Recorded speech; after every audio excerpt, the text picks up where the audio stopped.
Ya, pemirsa, kembali di Market Review, Persatuan Penggilingan Padi dan Pengusaha Beras Indonesia atau Perpadi menemukan sejumlah beras impor murah di Pasar Induk Beras Cipinang atau PIBC Jakarta. Beras impor yang diduga berasal dari Vietnam tersebut dinilai dapat mengganggu harga beras petani lokal.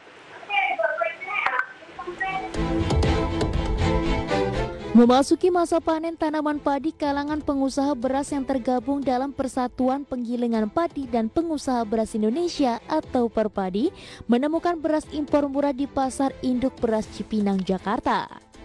Keberadaan beras impor tersebut dinilai dapat mengganggu harga beras petani lokal, terlebih lagi masuk dalam jumlah yang besar. Data dari Perpadi pada Rabu 13 Januari 2021, jumlah beras impor murah yang masuk ke Pasar Induk Beras Cipinang sebanyak 300 ton. Beras tersebut dimasukkan dalam karung bertuliskan beras jasmin. Namun beras tersebut dijual seharga dengan beras putih di Pasar Induk Beras Cipinang sebesar Rp9.000 per kilogram, padahal harga modal beras jasmin telah mencapai Rp12.000 per kilogram. Masuknya beras impor tersebut juga bisa merusak harga beras petani lokal yang mulai masuk masa panen. Perpadi mengatakan impor beras putih biasa tidak dapat dilakukan sembarangan karena harus melalui Bulog. Penugasan untuk Bulog tersebut tertuang dalam Perpres nomor 48 tahun 2016 tentang penugasan kepada Perum Bulog dalam rangka ketahanan pangan nasional. Adanya temuan tersebut diharapkan dapat ditindaklanjuti oleh pemerintah. Pasalnya beras impor tersebut akan mematikan beras lokal dan mengganggu pendapatan petani. Berbagai sumber, IDX Channel. Ya, pemirsa, untuk membahas tema kita di paruh kedua di Market Review, beras impor murah rembes di pasaran, apa kabar beras lokal? Sudah terhubung melalui aplikasi Zoom Bapak Sutarto Alimuso. Beliau adalah Ketua Umum DPP Perpadi atau Persatuan Pengusaha Penggilingan Padi dan Beras. Selamat pagi, Pak Sutarto. Selamat pagi. Apa kabar, Pak? Alhamdulillah. Ya, semoga sehat selalu ya, Pak. Amin. Baik. Kita harus tetap sehat. Amin. 3M. Betul, itu yang paling penting ya Pak, supaya aktivitasnya berjalan dengan lancar di tengah pandemi. Pak Sutarto, ini topik yang sangat menarik, apalagi kemudian beberapa waktu yang lalu saya melihat ini beritanya mencuat di media online. Bagaimana sebetulnya beras impor murah ini rembes di pasaran, dan bagaimana keberadaan dari beras impor murah ini mendisrupsi pasar beras lokal, Pak Sutarto. Iya, terima kasih. Saya memang juga baru mendapat informasi atau laporan dari anggota kami yang ada di DKI Jakarta, khususnya yang ada di Pasar Induk Cipinang. Mereka melaporkan bahwa ada indikasi masuknya beras impor, dan menurut informasinya ini adalah beras yang masih segar. Beras masih segar dan kondisinya tentunya bukan beras khusus. Ini adalah beras premium biasa. Nah, di lain pihak kita tahu semua bahwa produksi kita tahun ini kan surplus. Pemerintah sudah memberikan data sementara bahwa produksi kita surplus, sehingga harga beras di Indonesia hari ini sangat stabil. Di lain pihak juga karena banyaknya bantuan sosial, memang pasar secara umum itu cenderung lesu. Nah, sehingga dengan demikian teman-teman begitu mendengar, kemudian mencoba mencari informasi, melihat ada beras premium biasa yang masuk dan segar, tentunya mereka mengharapkan pemerintah segera bisa menelusuri agar kita semua tidak dirugikan. Ini temuan baru pertama kali atau beberapa kali, Pak Sutarto? Ini sebenarnya yang dilaporkan, kalau dalam beberapa tahun terakhir ini, nampaknya ini yang diketemukan pertama ini. Ya, 300 ton bukan jumlah yang sedikit, banyak. Ini kemudian menjadi urgensi mengapa teman-teman redaksi memilih tema ini kemudian untuk dibahas. Kalau bicara mengenai pihak yang kemudian bertanggung jawab untuk melakukan pengawasan, Pak Sutarto, siapa saja dan bagaimana pengawasan ini sejauh ini berjalan? Ya, tentunya kan kasus-kasus begini kan terjadinya itu kan kadang-kadang kan tiba-tiba, seperti saat-saat ini. Ini tiba-tiba ada laporan, ada informasi, kemudian teman-teman mencoba untuk mencari informasi lebih detail, kemudian diketemukan informasi seperti itu. Nah, pengawasan sebenarnya di pemerintah itu ada yang disebut dengan satuan tugas Satgas Pangan. Saya pikir, saya yakin juga bahwa Satgas ini pasti akan segera turun. Baik. Bagaimana dengan upaya-upaya preventif yang dilakukan, Pak Sutarto? Artinya ketika memang ada beras impor murah yang bocor ke pasaran, baru kemudian Satgas bertindak, atau sebaiknya ada tindakan-tindakan preventif sebelum akhirnya beras itu masuk ke Indonesia, apalagi pada saat momen sekarang mau memasuki masa panen, kemudian juga stoknya juga dalam keadaan baik-baik saja dan lain sebagainya. Artinya ini memang perlu dilakukan langkah-langkah preventif sebelum beras ini kemudian masuk. Ya sebenarnya kalau kita berbicara impor beras, itu biasanya keputusan impor beras itu ada di pihak pemerintah. Impor beras itu ada dua macam. Yang pertama adalah impor beras khusus. Beras khusus ini tentunya memiliki syarat-syarat yang berbeda karena beras khusus. Dan harganya pasti di atas harga beras premium biasa. Nah, kemudian untuk beras konsumsi umum, biasanya medium dan premium, itu yang ditugaskan impor itu terbatas.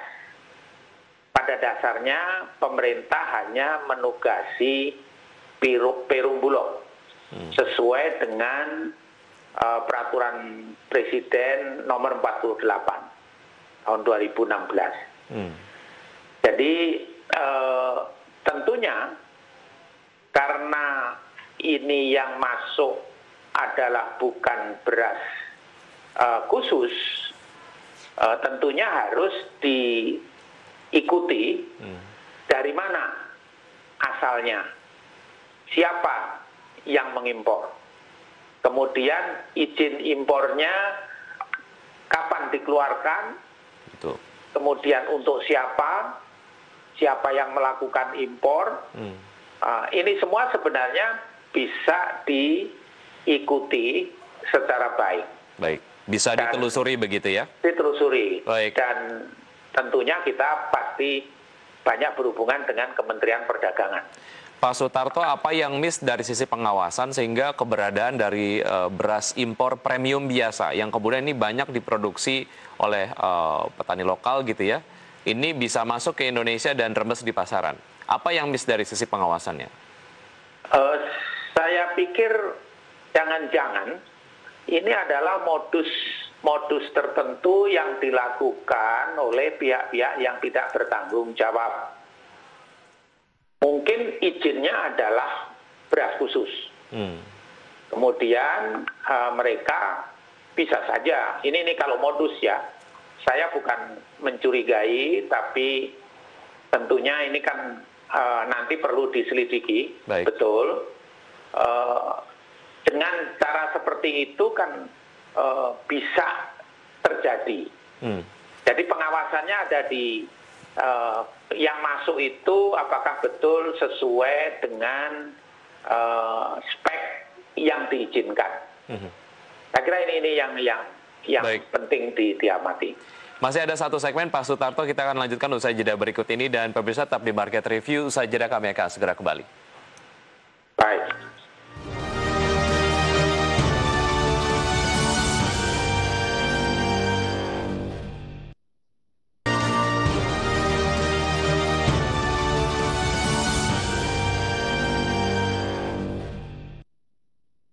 Ya, kita sudah sampai di segmen terakhir dan masih berbincang bersama Bapak Sutarto Alimuso, Ketua Umum DPP Perpadi atau Persatuan Pengusaha Penggilingan Padi dan Beras.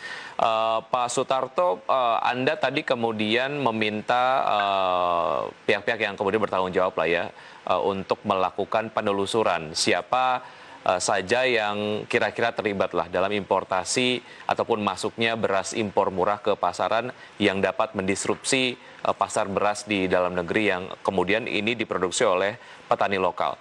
Sementara yang ditemukan oleh teman-teman di asosiasi seperti apa penelusurannya, Pak Sutarto? Ya, kalau seperti yang sudah dirilis oleh teman DKI, tentunya yang pertama beras ini karungnya adalah beras jasmine. Jasmine rice itu izin khusus untuk kepentingan hotel, artinya beras khusus. Tapi isinya ternyata bukan beras khusus yang tadi, hanya beras premium biasa. Ada upaya pengelabuan beras premium biasa dengan dibungkus beras jasmine yang merek ini adalah merek beras khusus begitu ya? Oke, ya. Silakan dilanjutkan Pak Sutarto. Itu yang pertama. Yang kedua, memang teman-teman kami berusaha untuk ikut menelusuri. Tapi seperti ini kan tidak mudah ternyata. Kemarin pun beberapa teman ingin mencari, bahkan membeli pun sudah mulai susah. Jadi tentunya ini kalau bagi kami, bagi anggota kami, yang penting adalah jangan sampai ini menjadi presiden buruk untuk melakukan kegiatan-kegiatan yang tidak terpuji tentunya, yang akhirnya akan mengganggu stabilitas harga di dalam negeri, yang akhirnya merugikan kepada petani. Betul. Masalah-masalah yang berkaitan dengan modus operandi dan sebagainya, tentunya itu bukan tugas kami. Pasti itu menjadi tugas aparat untuk melihat lebih jauh, untuk menyelidiki lebih jauh sampai di mana. Baik. Informasi awal yang kami sampaikan barangkali sudah cukup untuk bisa ditindaklanjuti. Pak Sutarto, keberadaan dari beras impor murah yang rembes di pasaran ini tentu saja di-trigger oleh adanya demand, begitu ya. Pendapat Anda mengenai demand dari keberadaan beras impor murah ini seperti apa? Bukankah kemudian beras dengan kualitas yang sama sudah sangat-sangat dipenuhi oleh petani lokal? Ya, kalau bicara demand barangkali karena kita posisi tahun ini cukup, stok kita cukup, mestinya bukan karena demand masyarakat secara umum. Saya penting, ya, Pak? Lebih cenderung kepada memburu atau mencari keuntungan.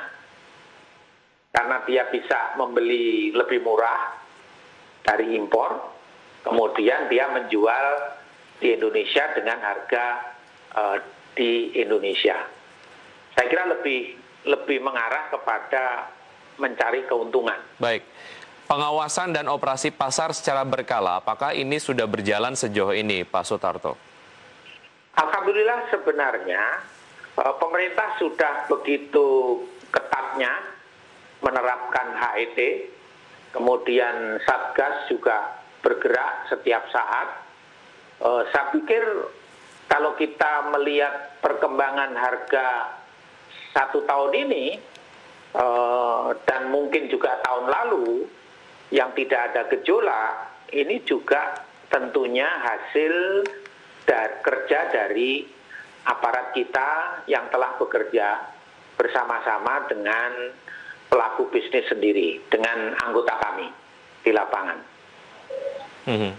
Baik, kalau dilihat dari kejadian ini sejauh mana ini dapat menjadi sebuah evaluasi dari tata kelola lah pangan di Indonesia, Pak Sutarto, sehingga kemudian kejadian yang serupa tidak terjadi lagi. Ya, kalau kami boleh usul, sebenarnya banyak beras khusus yang sebenarnya tidak perlu kita impor. Misalnya jasmine rice. Jasmine rice itu kita punya. Dulu ada Rojo Lele, kemudian ada beras Cianjur, ada beras Pandan Wangi, kemudian ada beras sekarang ini mentik wangi, mentik susu. Itu sebenarnya kualitasnya tidak kalah dengan beras impor. Kemudian beras khusus yang lain, misalnya broken rice. Indonesia sebenarnya memproduksi broken rice yang cukup tinggi. Kenapa? Karena penggilingan padi kita umumnya adalah penggilingan padi kecil yang alatnya itu masih sederhana. Sehingga brokennya pun tersedia cukup banyak. Nah, persoalannya biasanya banyak pihak yang kita harus mengumpulkan, repot, macam-macam. Kalau impor barangkali lebih mudah. Saya kira hal-hal ini yang menjadi usulan kami, anggota, tentunya betul-betul beras khusus ini dibatasi yang memang kita tidak punya dan diperlukan oleh masyarakat. Misalnya beras basmati. Basmati itu kan restoran dan kebutuhannya tidak banyak.